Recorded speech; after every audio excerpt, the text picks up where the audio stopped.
Umat Hindu di Bali memiliki sebuah tradisi yang disebut dengan Bayuh Oton.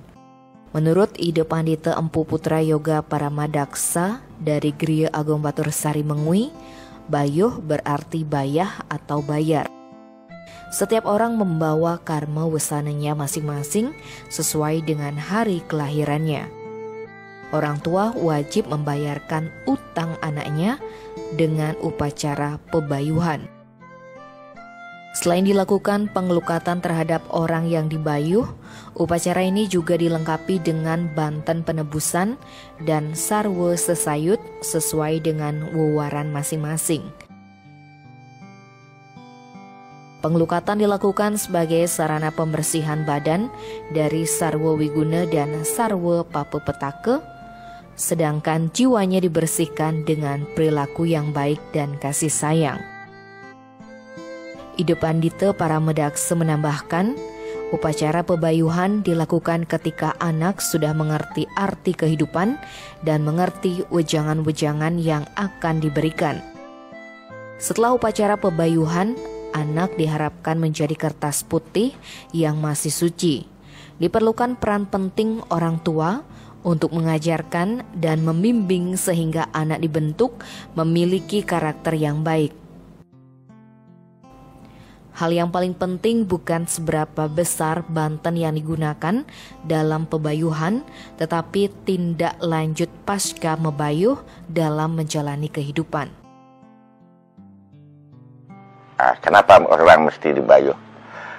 Haruskah setiap orang otonan nemu purnamo dibayuh?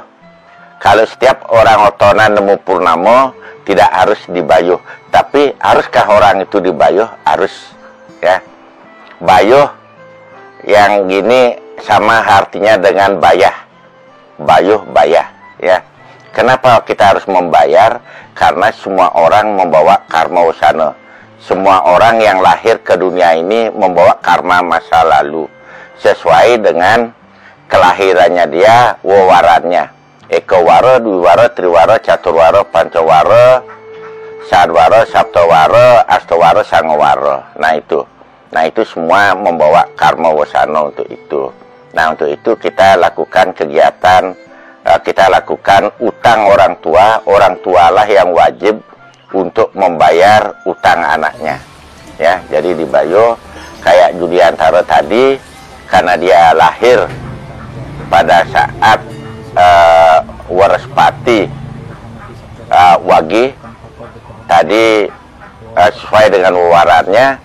Tadi dia dilukat di sungai, dilukat di jalan yang menghadap ke utara, ya. Udah gitu dilukat dia juga di Pancoran, ya, dilukat di Brahmo. Nah itu. Nah setelah itu dilukat di ini, di apa namanya, di Batara Yang Guru. Nah itu yang dilakukan untuk orang pebayuhan. Dan ada juga banten yang disebut dengan banten penebusan, tentunya dilengkapi dengan sarwa sesayut sesuai dengan wewarannya mereka. Wewarannya yang otonan pada saat hari itu, ya. Nah itu tadi dikatakan kenapa orang di saat kapan orang itu harus dibayuh ide. Orang itu dibayuh setelah mereka sudah paham tentang kehidupan. Artinya kehidupan yang tanda petik, mereka sudah tahu kangin kau, mereka sudah tahu kajak kelod, dan mereka sudah tahu, sudah bisa mendengarkan wajang-wajangan. Saat itu mereka harus dibayuh. Mereka harus dibayuh pada saat itu. Nah itu, nah terus tadi ada pengelukatan ide. Untuk apa orang itu dilukat ide? Pengelukatan itu untuk melukat, membersihkan badannya dari sarwa wigna, sarwa papepetaka, ya, sarwa satru dan lain sebagainya. Ada nyanyian ide, hiduplah badannya, hiduplah jiwanya. Kalau badannya saja dilukat, jiwanya gimana caranya melukat ide? Nah, bagaimana kita membersihkan jiwanya? Jiwanya dia harus bersihkan dengan perilaku kasih sayang. sehingga ada hiduplah badannya, hiduplah jiwanya. Untuk apa? Untuk kemerdekaan, untuk moksa, untuk sebuah kebebasan. Nah, itu makna daripada pebayuhan ini. Di mana Ida dapatkan Ida? Ada berapa referensi dari buku, ya, terutama Warspati Tapwe. Nah, itu yang menyebutkan anak yang lahir hari ini ekowaranya, duiwaranya, triwaranya, catuwaranya, ukunya dibayuh seperti ini. Nah, seperti Nyoman Judiantara, sekarang dia lahir di Warspati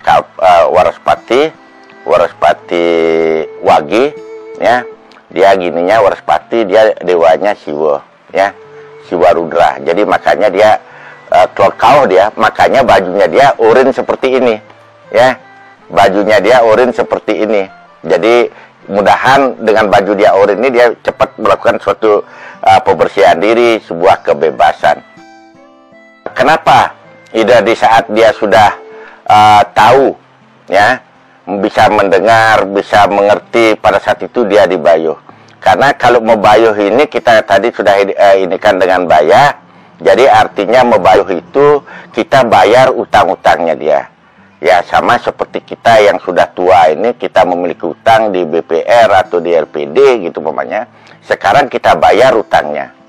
Utangnya artinya kertas kita sudah kembali kosong, ya.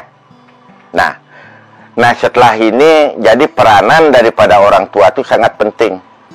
Begitu kita sudah kosongkan, sudah putih anak itu, nah sekarang peranan orang tua yang sangat penting sekali, bagaimana dia memberikan pelajaran, memberikan suatu contoh yang baik terhadap anaknya, sehingga anaknya ke depan dia bisa menjalankan apa yang mesti dilakukan.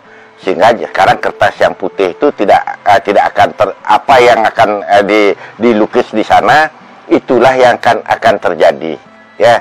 Jadi kalau yang bersangkutan juga berbuat yang tidak bagus, dia akan dicatat dengan yang tidak bagus. Bapak ibunya juga berbuat seperti itu, di sana juga akan tercatat seperti itu.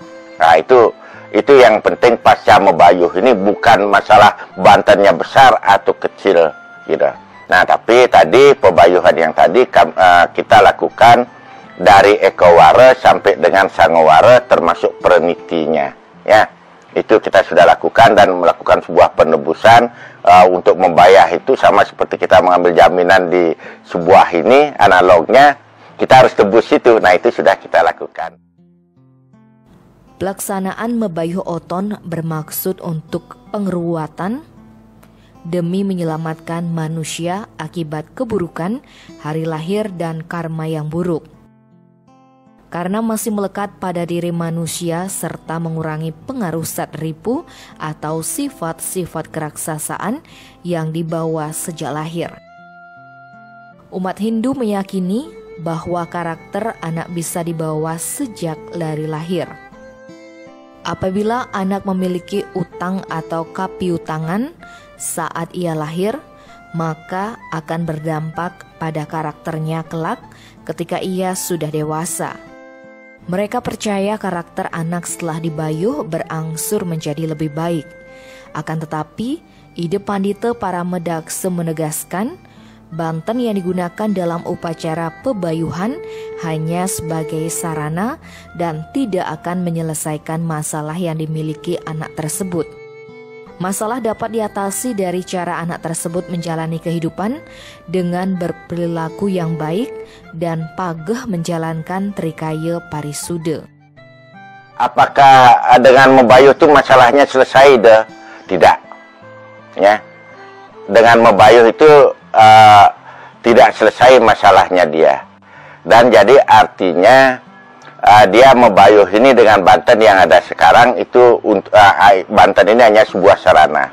Nah, bagaimana dia akan bisa menjadi yang lebih baik itu tergantung mereka dalam melaksanakan kehidupan ini bisa dia menjalankan kehidupan dengan baik, tentunya dengan pagah, dengan kuat menjalankan trikaya parisuda, ya, berpikir yang baik, berbicara yang baik, dan berbuat yang baik. Nah, itu.